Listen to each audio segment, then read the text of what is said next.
ನಮಸ್ಕಾರ. 16ನೇ ಶತಮಾನ ಯೋಚನೆ ಮಾಡಿ. ಆ ಕಾಲದ ಶ್ರೇಷ್ಠ ಸಂತ ಕವಿ ಕನಕದಾಸರು ನಮಗೆಲ್ಲ ಒಂದು ದಾರಿ ತೋರಿಸಿದ್ದಾರೆ. ಅದು ಅವರ ದಾಸನಾಗೂ ವಿಶೇಷನಾಗೂ ಅನ್ನೋ ಕೃತಿಯಲ್ಲಿ. ನೋಡಕ್ಕೆ ಚಿಕ್ಕ ಕೃತಿ, ಆದರೆ ಇದು ಜೀವನದ ಅದೆಷ್ಟು ದೊಡ್ಡ ಸತ್ಯಗಳನ್ನ, ಮುಕ್ತಿಯ ಮಾರ್ಗವನ್ನ ಬಿಚ್ಚಿಡುತ್ತೆ ಗೊತ್ತಾ? ಬನ್ನಿ ಇವತ್ತು ಅದರೊಳಗೆ ಇಳಿದು ನೋಡೋಣ. ಈ ಕೃತಿ ಶುರುವಾಗೋದೇ ಈ ಒಂದು ಅದ್ಭುತ ಸಾಲಿನಿಂದ.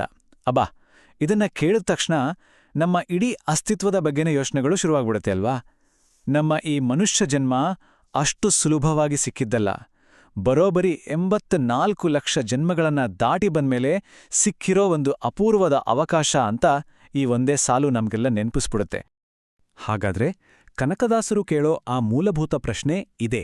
ಇಷ್ಟೆಲ್ಲ ಜನ್ಮಗಳನ್ನ ದಾಟಿ ಬಂದ ಈ ದೇಹ ಇದೊಂದು ತಾತ್ಕಾಲಿಕ ಪಾತ್ರೆ ಅಷ್ಟೇ ಆಗಿದ್ರೆ, ಹಾಗಿದ್ರೆ ಇದರ ನಿಜವಾದ ಉದ್ದೇಶವಾದ್ರೂ ಏನೋ? ಯಾಕಾಗಿ ಸಿಕ್ಕಿದೆ ಈ ಜನ್ಮ? ಬನ್ನಿ ಈ ಪ್ರಶ್ನೆಗೆ ಉತ್ತರ ಹುಡುಕೋ ಪ್ರಯತ್ನ ಮಾಡೋಣ. ಸರಿ, ಹಾಗಾದ್ರೆ ಮೊದಲು ನಮ್ಮ ಈ ಶರೀರದ ಸತ್ಯದ ಬಗ್ಗೆನೇ ಮಾತಾಡೋಣ. ಕನಕದಾಸರು ಈ ದೇಹದ ಬಗ್ಗೆ, ಅದರ ನಶ್ವರತೆದ ಬಗ್ಗೆ ಏನ್ ಹೇಳ್ತಾರೆ ಅಂತ ನೋಡೋಣ. 84 ಲಕ್ಷ ಇದೇನೋ ಸುಮ್ನೆ ಒಂದ್ ನಂಬರ್ ಅನ್ಕೋಬೇಡಿ. ಇದು ಸಾಮಾನ್ಯ ಸಂಖ್ಯೆನೇ ಅಲ್ಲ. ನಮ್ಮ ಆತ್ಮ ಅದು ಇಷ್ಟೊಂದು ಜೀವರಾಶಿಗಳಲ್ಲಿ ಪ್ರಯಾಣ ಮಾಡಿ ಕೊನೆಗೆ ಈ ಮನುಷ್ಯ ಜನ್ಮವನ್ನ ಪಡೆದಿದೆ ಅಂತ ಶಾಸ್ತ್ರಗಳು ಹೇಳ್ತವೆ. ಅಂದ್ರೆ ಯೋಚನೆ ಮಾಡಿ, ಈ ಜನ್ಮ ಎಷ್ಟು ಅಪೂರ್ವ, ಎಷ್ಟು ಮಹತ್ವದ್ದು ಅನ್ನೋದನ್ನ ಇದು ಮತ್ತೆ ಮತ್ತೆ ಒತ್ತಿ ಹೇಳುತ್ತೆ. ಇಲ್ಲಿ ನೋಡಿ, ಕನಕದಾಸರ ಮಾತು ಎಷ್ಟು ಸ್ಪಷ್ಟ, ಎಷ್ಟು ನೇರ. ಈ ದೇಹ ನಾನಲ್ಲ, ಇದು ನನ್ನದೂ ಕೂಡ ಅಲ್ಲ. ಹಾಗಾಗಿ ಇದರ ಮೇಲೆ ಆಸೆ ಪಡೋದ್ರಲ್ಲಿ ಅರ್ಥನೇ ಇಲ್ಲ. ಯಾಕಂದ್ರೆ ಇದು ಶಾಶ್ವತವಲ್ಲ. ನೋಡಿ, ನಮ್ಮೆಲ್ಲ ದುಃಖಕ್ಕೆ ಮೂಲ ಕಾರಣ ಏನು ಅಂದ್ರೆ ಈ ದೇಹದ ಮೇಲಿನ ವ್ಯಾಮೋಹವೇ ಅಂತ ಅವರು ಖಡಾಖಂಡಿತವಾಗಿ ಹೇಳ್ತಾರೆ. ಹೌದು, ದೇಹವೇ ಶಾಶ್ವತ ಅಲ್ಲ ಅಂದಮೇಲೆ ಇನ್ನು ಈ ಪ್ರಪಂಚ, ನಮ್ಮ ಸಂಬಂಧಗಳು, ಇದರ ಕಥೆಯೇನು? ಅದಕ್ಕೆ ಕನಕದಾಸರು ಇದನ್ನ ಭ್ರಮೆಯ ಸಂಸಾರ ಅಂತ ಕರೀತಾರೆ. ಹಾಗಿದ್ರೆ ಈ ಮಾಯೆಯ ಬಲೆ ಹೇಗಿರುತ್ತೆ ಅಂತ ಸ್ವಲ್ಪ ನೋಡೋಣ ಬನ್ನಿ. ಈ ಪ್ರಶ್ನೆಗಳನ್ನ ಕೇಳಿಸ್ಕೊಳ್ಳಿ. ತಾಯಿ ಯಾರು? ತಂದೆ ಯಾರು? ಹೆಂಡತಿ ಯಾರು? ಮಕ್ಕಳು ಯಾರು? ಅಬ್ಬಾ, ಎಂಥ ಪ್ರಶ್ನೆಗಳಿವು! ನಮ್ಮನ್ನ ನೇರವಾಗಿ ಚಿಂತನೆಗೆ ಹಚ್ಚಿಬಿಡುತ್ತಲ್ವಾ? ನಾವು ಅದೆಷ್ಟು ಪವಿತ್ರ, ಶಾಶ್ವತ ಅಂತ ಭಾವಿಸೋ ಈ ಸಂಬಂಧಗಳೆಲ್ಲ, ಅವೆಲ್ಲವೂ ಈ ಜನ್ಮಕ್ಕೆ ಮಾತ್ರ ಸೀಮಿತ. ಇವುಗಳೆಲ್ಲ ತಾತ್ಕಾಲಿಕ ಅನ್ನೋ ಸತ್ಯದ ಕಡೆಗೆ ನಮ್ಮ ಗಮನ ಸೆಳೆಯುತ್ತೆ ಈ ಸಾಲುಗಳು. ಕನಕದಾಸರು ಹೇಳೋ ಹಾಗೆ ನಾವೆಲ್ಲ ಈ ಮಾಯೆ ಅನ್ನೋ ಒಂದು ಬಲೆಯಲ್ಲಿ ಸಿಕ್ಕಾಕೊಂಡಿದ್ದೀವಿ. ಇದೊಂದು ತರಹದ ಭ್ರಮೆ. ಈ ಭ್ರಮೆಯಿಂದಾಗಿಯೇ ಅಶಾಶ್ವತವಾದದ್ದೆಲ್ಲವನ್ನೂ ಶಾಶ್ವತ ಅಂತ ನಂಬಿಕೊಂಡು ನಮ್ಮ ನಿಜವಾದ ಆಧ್ಯಾತ್ಮಿಕ ಗುರಿ ಏನು ಅನ್ನೋದನ್ನೇ ಸಂಪೂರ್ಣವಾಗಿ ಮರೆತುಬಿಟ್ಟಿದ್ದೀವಿ. ಸರಿ, ಈ ಮಾಯೆಯಿಂದ ಹೊರಗ್ಬರೋಕೆ ಕೆಲವರು ಏನ್ಮಾಡ್ತಾರೆ? ಧಾರ್ಮಿಕ ಆಚರಣೆಗಳ ಮೊರೆ ಹೋಗ್ತಾರೆ. ಆದ್ರೆ ಒಳಗಡೆ ಭಕ್ತಿ ಇಲ್ಲದೇ ಇದ್ರೆ ಆ ಹೊರಗಿನ ಆಚರಣೆಗಳೆಲ್ಲವೂ ವೇಸ್ಟ್, ನಿಷ್ಫಲ ಅಂತ ಕನಕದಾಸರು ತುಂಬಾನೇ ತೀಕ್ಷ್ಣವಾಗಿ ವಿಮರ್ಶೆ ಮಾಡ್ತಾರೆ. ಅದು ಹೇಗೆ ಅಂತ ನೋಡೋಣ ಬನ್ನಿ. ಕಾಶಿಗೆ ಹೋಗೋದು, ರಾಮೇಶ್ವರಕ್ಕೆ ಹೋಗೋದು, ಗಂಗೆಯಲ್ಲಿ ಸ್ನಾನ ಮಾಡೋದು, ಉಪವಾಸ, ಜಪ, ತಪ, ಹೋಮ, ಹೀಗೆ ಕನಕದಾಸರು ಒಂದೊಂದೇ ಆಚರಣೆಗಳನ್ನ ಲಿಸ್ಟ್ ಮಾಡ್ತಾರೆ.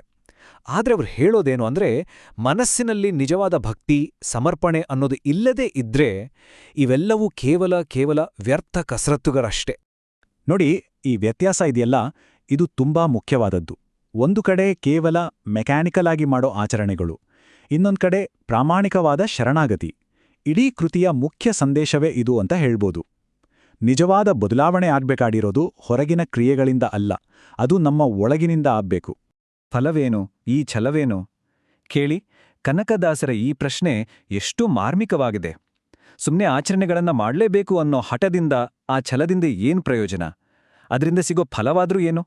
ಈ ಒಂದು ಪ್ರಶ್ನೆ ನಮ್ಮನ್ನ ನೇರವಾಗಿ ಆತ್ಮಾವಲೋಕನಕ್ಕೆ ತಳ್ಳಿಬಿಡುತ್ತೆ. ಹಾಗಾದ್ರೆ ನಿಜವಾದ ಪರಿಹಾರವಾದ್ರೂ ಏನು?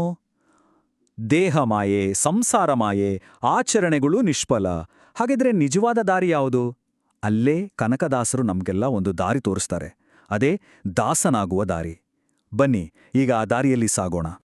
ಇಲ್ಲಿ ದಾಸ ಅಂದ್ರೆ ಗುಲಾಮ ಅಂತ ತಪ್ಪು ತಿಳ್ಕೋಬಾರ್ದು. ಅದರರ್ಥ ಅದಲ್ಲ. ಇದರ ನಿಜವಾದ ಅರ್ಥ ನಮ್ಮ ಅಹಂಕಾರವನ್ನ ಪೂರ್ತಿಯಾಗಿ ಬಿಟ್ಟು ತುಂಬಾನೇ ವಿನಮ್ರರಾಗಿ ದೈವಕ್ಕೆ ಸಂಪೂರ್ಣವಾಗಿ ಶರಣಾಗೋದು. ಯೋಚನೆ ಮಾಡಿ, ಅಹಂಕಾರದಿಂದ ಮುಕ್ತರಾಗೋದೇ ನಿಜವಾದ ಸ್ವಾತಂತ್ರ್ಯ ಅಲ್ವಾ? ಅದೇ ಇದರ ಹಿಂದಿನ ತತ್ವ. ಈ ದಾಸನಾಗುವ ದಾರಿಯಲ್ಲಿ ನಡೆಯೋಕೆ ಬೇಕಾದ ಮೊದಲ ಹೆಜ್ಜೆ ಫಸ್ಟ್ ಸ್ಟೆಪ್ ಏನು ಗೊತ್ತಾ? ಈ ದೇಹ ಶಾಶ್ವತ, ಇದು ಯಾವಾಗ್ಲೂ ಇರುತ್ತೆ ಅಂತ ನಂಬೋದನ್ನ ಬಿಡೋದು. ಈ ಅರಿವು ಯಾವಾಗ ಬರುತ್ತೋ ಆಗ್ಲೇ ನಾವು ಮಾಯೆಯಿಂದ ಹೊರಗೆ ಬರಲು ಸಾಧ್ಯ. ಕನಕದಾಸರು ಹೇಳೋ ದಾರಿ ಇದೆಯಲ್ಲ, ಅದು ತುಂಬಾನೇ ಸ್ಪಷ್ಟವಾಗಿದೆ. ನೋಡಿ, ಸ್ಟೆಪ್ ಬೈ ಸ್ಟೆಪ್ ಹೇಳಿದ್ದಾರೆ. ಮೊದಲಿಗೆ ಈ ಜಗತ್ತು ನಶ್ವರ ಅನ್ನೋ ಸತ್ಯವನ್ನ ಅರಿಬೇಕು. ಆಮೇಲೆ ಅರಿವು ಅನ್ನೋ ದೀಪವನ್ನ ಕೈಯಲ್ಲಿ ಹಿಡಿದುಕೊಂಡು ಈ ಮಾಯೆಯನ್ನ ದಾಟಬೇಕು. ಕೊನೆಗೆ ನಮ್ಮ ಮನಸ್ಸನ್ನ ಸಂಪೂರ್ಣವಾಗಿ ಪರಮಾತ್ಮನಾದ ಮುಕುಂದನ ಮೇಲೆ ಕೇಂದ್ರೀಕರಿಸಬೇಕು. ಅಷ್ಟೇ. ಸರಿ, ಈಗ ನಾವು ಈ ವಿಶ್ಲೇಷಣೆಯ ಅಂತಿಮ ಭಾಗಕ್ಕೆ ಬಂದಿದ್ದೀವಿ. ಈ ಇಡೀ ಕೃತಿಯ ಸಾರಾಂಶ, ಅದರ ಸಂಪೂರ್ಣ ತತ್ವಶಾಸ್ತ್ರವನ್ನೇ ಒಳಗೊಂಡಿರೋ ಆ ಒಂದು ಪ್ರಬಲವಾದ ಮಂತ್ರ, ಅದರ ಬಗ್ಗೆ ಈಗ ತಿಳಿಯೋಣ. ಈ ಅದ್ಭುತ ಸಾಲುಗಳನ್ನ ನೋಡಿ. ದಾಸನಾಗು, ವಿಶೇಷನಾಗು, ದಾಸನಾಗು, ಭವಪಾಶನೀಗು. ವಾವ್! ಇದರ ಅರ್ಥ, ಯಾವಾಗ ನಾವು ದಾಸರಾಗ್ತೀವೋ, ಅಂದ್ರೆ ಅಹಂಕಾರವನ್ನ ಬಿಡ್ತೀವೋ, ಆಗಲೇ ನಾವು ವಿಶೇಷರಾಗೋದು. ಆ ಸಂಪೂರ್ಣ ಶರಣಾಗತಿಯೇ ನಮ್ಮನ್ನ ಕಟ್ಟಿಹಾಕಿರೋ ಈ ಲೌಕಿಕ ಬಂಧನಗಳನ್ನ, ಅಂದ್ರೆ ಭವಪಾಶವನ್ನ ಕತ್ತರಿಸಿ ಹಾಕುವ ಮಾಸ್ಟರ್ ಕೀ. ಹಾಗಾದ್ರೆ ಈ ಇಡೀ ವಿಶ್ಲೇಷಣೆಯ ಸಾರಾಂಶ ಏನು? ತುಂಬಾ ಸಿಂಪಲ್. ನಿಜವಾದ ಪ್ರಯಾಣ ಇರೋದು ಹೊರಗಿನ ಪ್ರಪಂಚದಲ್ಲಲ್ಲ, ಅದು ನಮ್ಮ ಒಳಗೆ. ಮುಕ್ತಿ ಅನ್ನೋದು ತೀರ್ಥಕ್ಷೇತ್ರಗಳ ಯಾತ್ರೆ ಮಾಡಿದ್ರೆ ಸಿಗೋದಲ್ಲ. ಬದಲಾಗಿ ಅದು ಸಿಗೋದು ಶುದ್ಧವಾದ, ಭಕ್ತಿಯಿಂದ ತುಂಬಿದ ಹೃದಯದಲ್ಲಿ ಮಾತ್ರ. ಕೊನೆಯದಾಗಿ ಕನಕದಾಸರು ನಮ್ಮೆಲ್ಲರ ಮುಂದೊಂದು ದೊಡ್ಡ ಪ್ರಶ್ನೆಯನ್ನ ಇಟ್ಟುಹೋಗಿದ್ದಾರೆ. ನಮ್ಮೆಲ್ಲರನ್ನೂ ಹೀಗೆ ಸಿಕ್ಕಿಹಾಕಿಸಿರುವ ಈ ಭವದ ಪಾಶ, ಈ ಲೌಕಿಕ ಬಂಧನಗಳು, ಇದನ್ನ ನೀಗುವ ದಾರಿ ಯಾವುದು? ಈ ಒಂದು ಆಳವಾದ ಪ್ರಶ್ನೆಯಲ್ಲೇ ಅವರ ಕೃತಿಯ ನಿಜವಾದ ಸಾರ ಅಡಗಿದೆ.